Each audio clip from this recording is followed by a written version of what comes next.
We've just finished our second half of the Australian phase here in the Hunter Valley, and we've also just completed our placements within Sydney, and we had a couple of people in New Zealand, and Sam also spent some time in Hong Kong.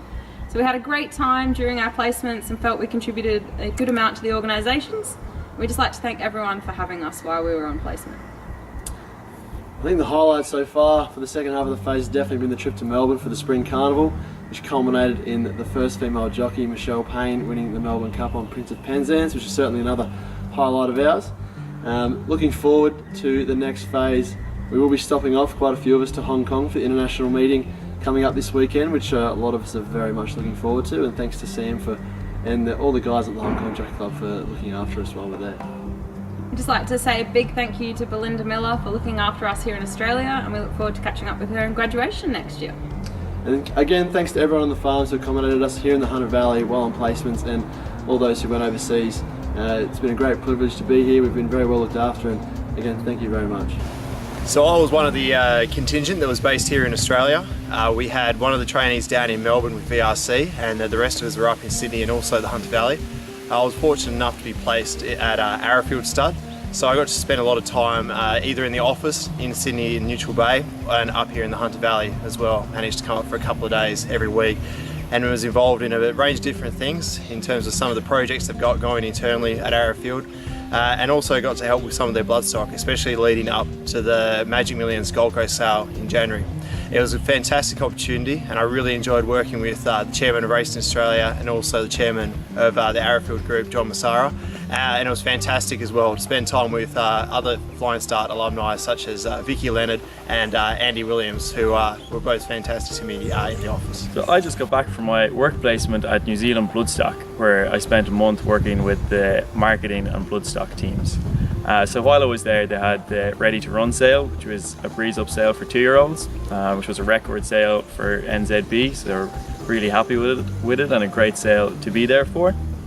I also got to experience the New Zealand Thoroughbred Marketing Trainers Tour and some of the initiatives that they do to promote New Zealand.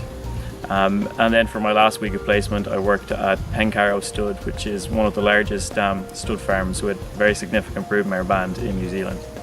So all in all, I had a wonderful time over there. I was sad to leave after just 4 weeks, but yeah, looking forward to finishing up for Christmas and heading off to Dubai in January.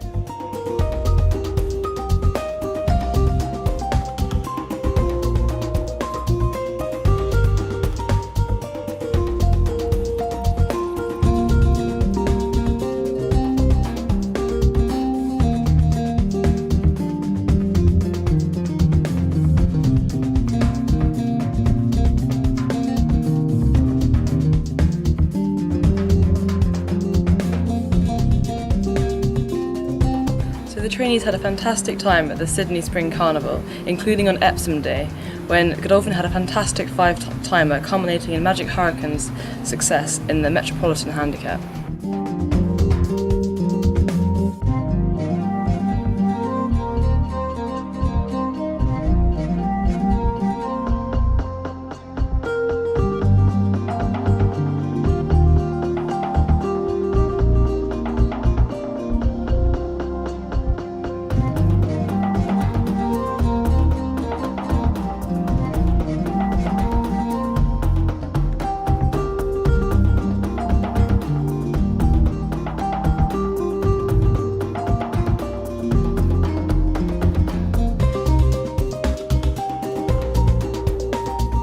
It was fantastic. So on the way down, we stopped off at the Robinsons. Dane, one of the trainees with us, was kind enough to have us down to meet his family and to spend a little bit of time with his father, who trains on the beach down there, which was fantastic to wake up and watch the sunrise over the Pacific Ocean, and then watch horses galloping along beneath that was just phenomenal.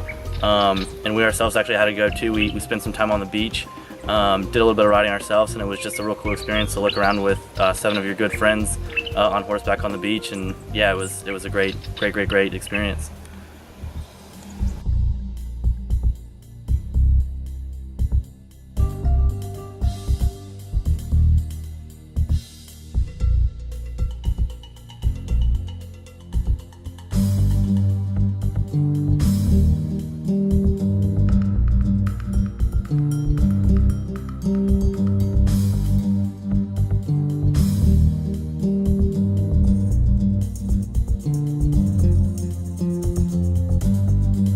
And then we made the journey down to Melbourne, but it was definitely worth it, and we were very fortunate to spend 3 quality days racing at Flemington, which culminated in Michelle Payne riding a fantastic race to be the first female jockey to win the Melbourne Cup.